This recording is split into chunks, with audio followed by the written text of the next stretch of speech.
அஸ்ஸலாமு அலைக்கும் வரஹ்மத்துல்லாஹி வபரகாத்துஹு. அல்ஹம்துலில்லா. அல்லாஹும்ம ஸல்லி அலா முஹம்மதின் வ அலா ஆலி முஹம்மதின் வபாரிக் வஸல்லிம். நம்ம இந்த ஒரு காணொளியில மிகவுமே சிறப்பான சம்பவங்களை பார்க்க போறோம். எல்லாமே நல்ல சம்பவங்களா தான் வந்துட்டு இருக்கு. நேற்று பார்த்தா ஹமாஸ் என்ன பண்ணிருக்காங்க, ஒரு ட்ரெய்லரை ரிலீஸ் பண்ணிருக்காங்க. இது ட்ரெய்லர் தான், தாக்குதல் வீடியோ கிடையாது. ட்ரெய்லர் அப்படிங்கிறது அடுத்து நாங்க என்ன செய்ய போறோம் அப்படிங்கிறதுக்கான ஒரு முன்மாதிரியாக இருக்கும். அப்படி ஒரு சூப்பரான ட்ரெய்லர் ரிலீஸ் பண்ணிருக்காங்க. அப்படி அந்த ட்ரெய்லர்ல என்ன இருக்குது, இனி அவங்க அதுக்கு பதிலாக என்ன செய்ய போறாங்க அப்படிங்கிறதை பார்க்கலாம். அடுத்து நேற்று ஹமாஸ் என்ன பண்ணிருக்காங்க, இதுவரையும் தரைவழி தாக்குதல சண்டையெல்லாம் போட்டுட்டு இருந்தாங்க. ஆனா நேத்து முகாமை தேடி போய் முகாம்குள்ளேயே நுழைஞ்சு இஸ்ரேலிய வீரர்களுக்கு சமாதி கட்டிட்டு வந்திருக்காங்க. நேருக்கு நேர் துப்பாக்கி சூட்ல. அதை குறித்து பார்க்கலாம். அதே போல இதுவரையும் இஸ்ரேலிய சிப்பாய்கள் தான் போர்ல முடியலன்னு சொல்லிட்டு ஓடி போனாங்க, உடம்பு சரியாம போனாங்க, மனநோய் வந்துச்சுன்னு கேட்டோம். இப்ப ரொம்ப புதுவிதமா நீங்க ஒண்ணு கேள்விப்படுவீங்க. இந்த மாதிரிலாம் நம்ம எங்கேயுமே கேள்விப்பட்டிருக்க மாட்டோம். அப்படி ஒரு செய்தியும் நடந்திருக்குது. இது அனைத்தையும் குறித்து தான் நம்ம இந்த வீடியோல பார்க்க போறோம். இன்னும் சப்ஸ்கிரைப் பண்ணாதவங்க மறக்காம சப்ஸ்கிரைப் பண்ணிக்கோங்க. அதுல முதல்ல மிக முக்கியமாக இன்னைக்கு பார்த்தா ஒரு ட்ரெய்லர் வீடியோ ஒண்ணு ஹமாஸ் தரப்புல இருந்து வெளியிட்டு இருக்காங்க. இது தாக்குதல் வீடியோ கிடையாது. அவங்க மெர்கவா டேங்கை பொறிச்சது, இஸ்ரேல் ராணுவத்தை அடிச்சது, இந்த மாதிரி விடுவாங்க. அது இல்லாம ட்ரெய்லர் வீடியோன்னு சில விஷயங்களை விடுவாங்க. எப்படி அவங்களுடைய ஏவுகணை எல்லாம் தயார் செய்யறாங்க அப்படிங்கிற மாதிரியும், அவங்களுடைய ஆயுதங்களை எல்லாம் அடுக்கி வச்சு இதெல்லாம் காட்டுற மாதிரியான வீடியோன்னு சொல்லிட்டு விடுவாங்க. இதுக்கு முன்னாடி ஒரு வீடியோ விட்டாங்கல்ல, சேம் வீடியோ தான் இப்ப விட்டுருக்காங்க. ரெண்டுக்கும் எந்த வித்தியாசமுமே தெரியல. ஒரு இடத்த காட்டுறாங்க, அந்த இடத்துல சுத்தி யாருமே இல்ல, காசாக்குள்ளதான் இது இருக்குது. இஸ்ரேல் ராணுவம் என்ன பண்ணிட்டு இருக்குன்னே தெரியல. அப்படி ஒரு இடத்துல பங்கருக்குள்ள இருந்து கொண்டு என்ன பண்றாங்கன்னா, ஏவுகணைகளை எல்லாம் அடுக்கி வைக்கிறாங்க. அந்த ஏவுகணைகள் எல்லாம் அதுக்குண்டான லான்ச்சர்ல லோட் பண்ணி வைக்கிற மாதிரி காமிச்சிட்டு, அடுத்து டெல் அவீவ் பற்றி எரியும் அப்படின்னு சொல்லிட்டு மெசேஜ போடுறாங்க. இதே வீடியோ இதே மெசேஜ தான் 15 நாளைக்கு முன்னாடி சொன்னாங்க. சொன்னதுக்கு அப்புறம் என்ன பண்ணாங்கன்னா, ஒரே நாள்ல தலைநகரமான டெல் அவீவே 1000க்கும் மேற்பட்ட ஏவுகணைகளை தாக்கி பற்றி எரிய வச்சாங்க. இந்த நிலைமையில இன்னைக்கு இப்படி ஒரு ட்ரெய்லர் லான்ச் பண்ணிருக்காங்கன்னா, அடுத்து ஒரு நாள்ல இல்ல 2 நாள்ல பெரிய தாக்குதல் இருக்கும் அப்படிங்கறதுல எந்த ஒரு சந்தேகமும் இல்ல. இவங்க இதை காமிச்சாங்கன்னாவே இஸ்ரேலுக்கு பீதி கிளம்பிரும்.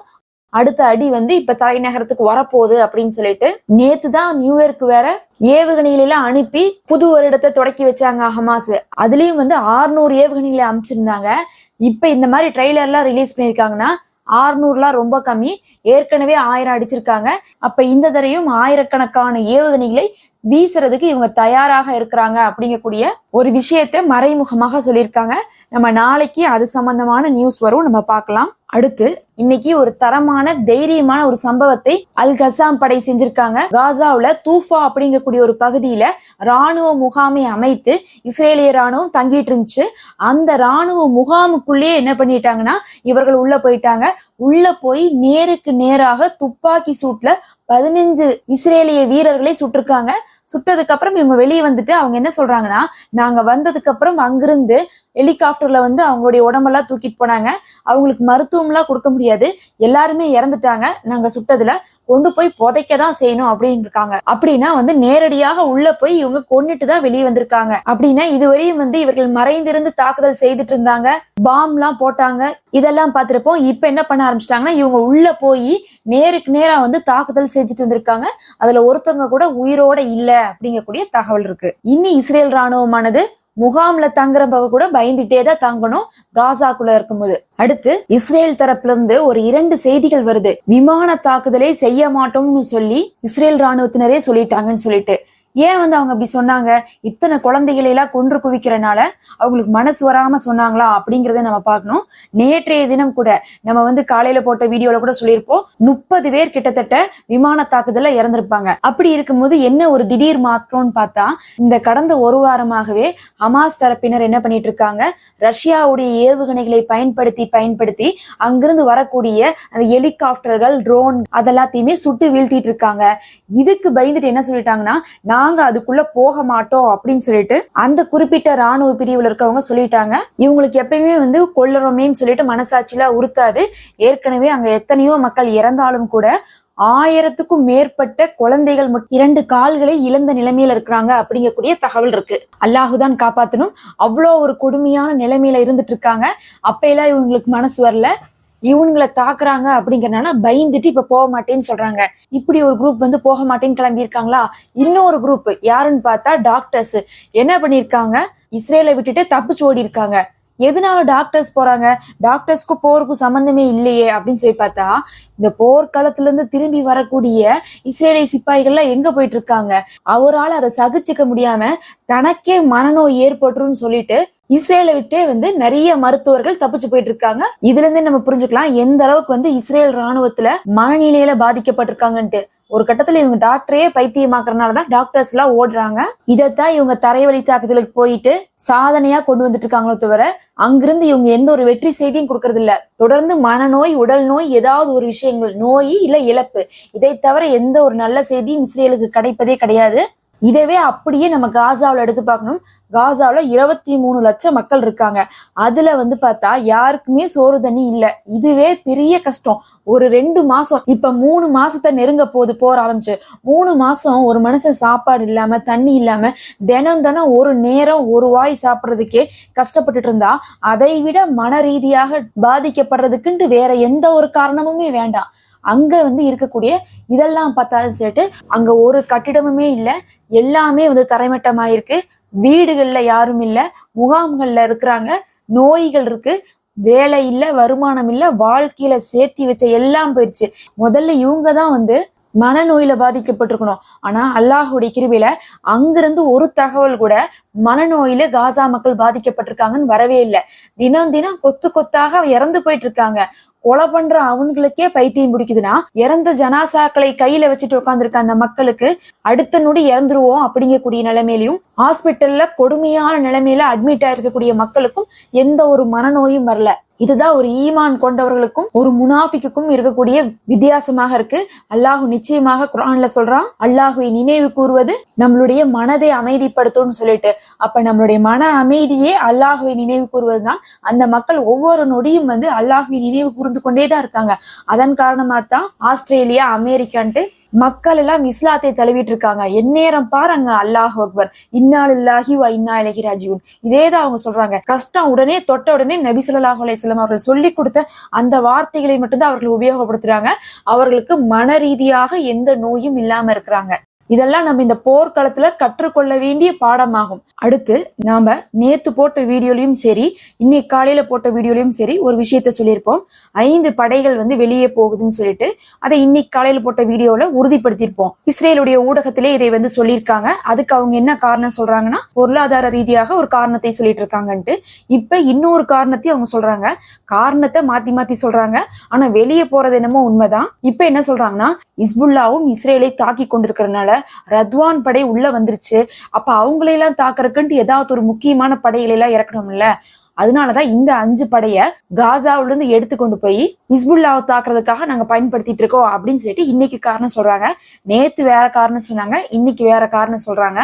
ஏன்னா வெளியே எடுத்துட்டு பொருளாதார பிரச்சனைன்னு சொல்லும் போது அது அவங்களுக்கே ஒரு அசிங்கமான நிலைமையா போயிடும். அதனால யார் பார்க்க போறா, அங்க போய் யூஸ் பண்றாங்களா இல்லையான்னு சொல்லிட்டு யாருக்கும் தெரிய போறதில்ல. அதனால இஸ்புல்லாவை எதிர்க்கிறதுக்காகத்தான் அந்த படைகள் போயிருக்குன்னு இப்ப ஒரு காரணத்தை சொல்லியிருக்காங்க. இங்க ஹமாஸ்டையே இவங்களால சமாளிக்க முடியல. ரத்வான் படை இன்னுமே கொடுமையான படை. அங்கெல்லாம் போனா கோலான் படைக்கு என்ன நடந்துச்சோ அதுதான் நடக்க போகுதுங்கிறது நல்லா தெரிஞ்ச நிலவரம் தான். எங்க அடி வாங்கினா என்ன, போய் நல்லபடியா அடி வாங்கிட்டு வரட்டும்னு சொல்லிட்டு காசா விட்டு இவங்க போனாவே அதுவே ரொம்ப சிறந்தது. நாளைக்கு ஏதாவது ஒரு காரணம் புதுசா சொன்னாலும் சொல்லுவாங்க, நம்ம பொறுத்திருந்து பார்க்கலாம். இறுதியாக ஒரு முக்கியமான விஷயம், ஆரம்பத்துல இருந்தே ஹமாஸ் மேல எண்ணிலடங்காத பழிகளை போட்டுட்டு இருந்தாங்க. CNN போட்டுச்சு, BBC-யும் போட்டிருக்கு. இப்ப கடைசியா நியூயார்க் டைம்ஸ் அவர்கள் ஒரு அறிக்கையை வெளியிட்டிருக்காங்க, ஒரு நியூஸ் வெளியிட்டிருக்காங்க. அதுல என்ன சொல்றாங்கன்னா, அக்டோபர் 7 ஹமாஸ் உள்ள போனப்ப அங்கிருந்த இஸ்ரேலிய பெண்களை மானபங்கம் படுத்தியதாக, கற்பழித்ததாக ஒரு தகவல் போடுறாங்க. அதை குறித்து ஹமாஸ் தலைவர்கள் என்ன சொல்லியிருக்காங்கன்னா, அப்படியே இஸ்ரேல் சொல்வதை எழுதியிருக்கீங்க, எந்த ஒரு ஆதாரத்தையும் நீங்க சமர்ப்பிக்கவே இல்லை, இப்படியான ஒரு ஈன செயலை நாங்க எப்போதுமே செஞ்சதும் இல்லை, செய்யவும் மாட்டோம்னு சொல்லி ஹமாஸ் சொல்லியிருக்காங்க. இதை கேட்கறவங்களுக்கே தெரியும், அக்டோபர் 7 அவங்க உள்ள போனதே பிணை கைதிகளை தூக்கிட்டு வர்றதுக்காக தானே தவிர இந்த மாதிரியான காரியத்துல ஈடுபடுறதுக்காக கிடையாது. யாராக இருந்தாலும் சரி, அவங்களே ஒரு போராட்டத்துல இருக்கிறாங்க, ஒரு குறிப்பிட்ட வேலையை வேகமா செஞ்சுட்டு வர வேண்டிய நிலைமையில இருக்கும்போது இப்படியெல்லாம் யாருமே செய்ய மாட்டாங்க. போதாத குறைக்கு உள்ள பிணைக்கேதிகளா வெளியே போன ஒவ்வொருத்தவங்களுமே இவர்களை பாராட்டாத வார்த்தைகளே இல்லை. அதை பற்றி ஹமாஸை சொல்றாங்க. நீங்க போய் அந்த நியூஸ் எல்லாம் முதல்ல பாருங்க, அதை பார்த்தீங்கன்னாவே தெரியும். எங்களுடைய கண்ணியத்தை பத்தி அவர்கள் போற்றி தான் பேசியிருக்காங்க. உங்களுக்கு தெரியாட்டினா நீங்க நியூஸை போய் பாருங்கன்னு அவர் சொல்றாரு. அந்த பிணைக்கேதிகள் கொடுக்கக்கூடிய ரிப்போர்ட்டுக்கும் இஸ்ரேல் சொல்லக்கூடிய ரிப்போர்ட்டுக்கும் அப்படியே வித்தியாசமாக இருக்கு. இவர்கள் வெறும் பழியை போடணுங்கிறதுக்காக இப்படி பண்றாங்க. ஹமாஸ் சொல்றாங்க இது எங்களுடைய சுதந்திர போராட்டம் அப்படிங்கிறாங்க. இதுவரையும் நம்ம கவனிச்சு பார்த்தோம்னா ஹமாஸ் எந்த நாட்டிலையுமே போய் ஒரு தாக்குதலை எல்லாம் செஞ்சதே கிடையாது. அவர்களுடைய தாக்குதல்ங்கிறது இஸ்ரேலோடு மட்டும்தான். ஏன்னா அவர்களுக்கு யார் அடிமைப்படுத்தி வச்சிருக்கா? இஸ்ரேல் தான் காசாவை அடிமைப்படுத்தியிருக்கு, பாலஸ்தீனத்தை அடிமைப்படுத்தியிருக்கு.